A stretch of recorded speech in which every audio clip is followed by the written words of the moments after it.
Why we behave as we do. In the natural world, animals adapt to thrive in specific habitats. What we call an animal's character is really just a set of traits that help it succeed in its particular environment. The same principle applies to humans, though in a less obvious way.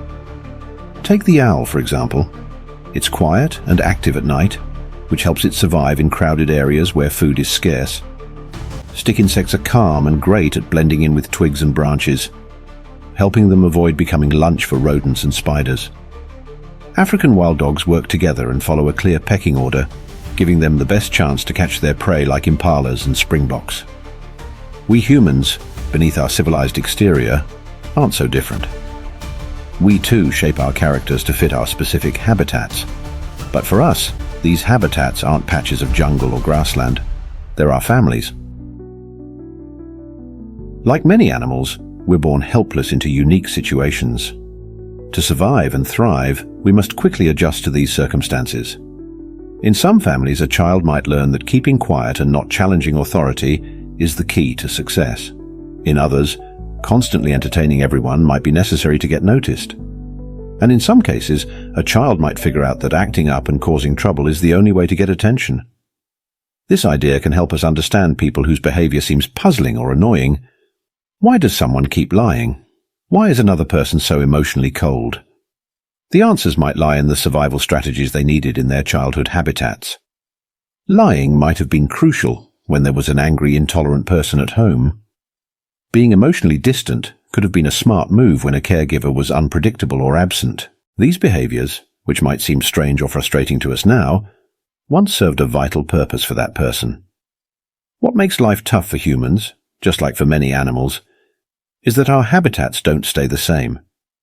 As our surroundings change, the traits we develop to cope with them can become useless or even harmful. For instance, being loud and aggressive might have made sense in a childhood home full of competitive siblings. But in an adult relationship or office setting, this behavior can cause serious problems.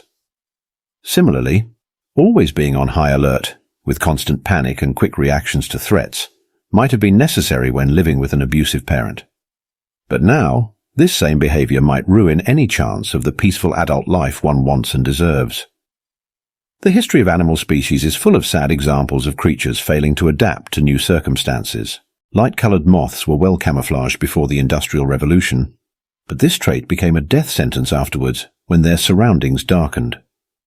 German shepherds that tried to bite everything in sight might have been prized guard dogs once, but this behavior led to rejection and potential extinction in crowded cities full of children. We might be acting in ways that only ever helped us in the specific habitat of our childhood without even realizing it.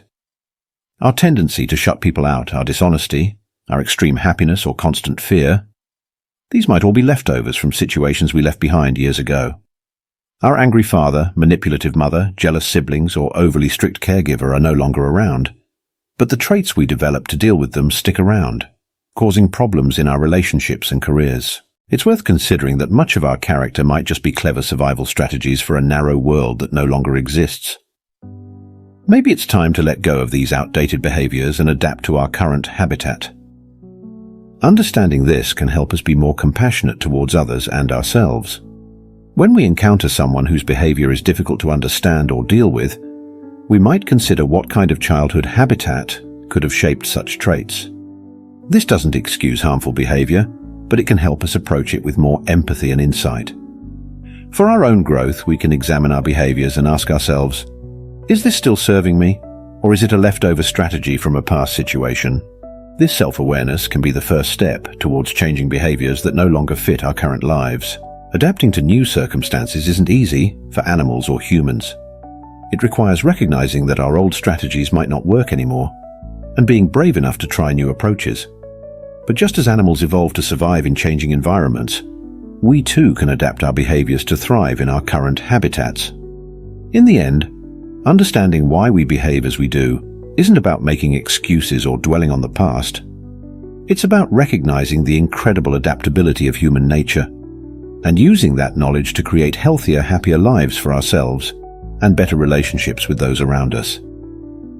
By understanding the habitats that shaped us, We can make conscious choices about how we want to behave in the world we live in now.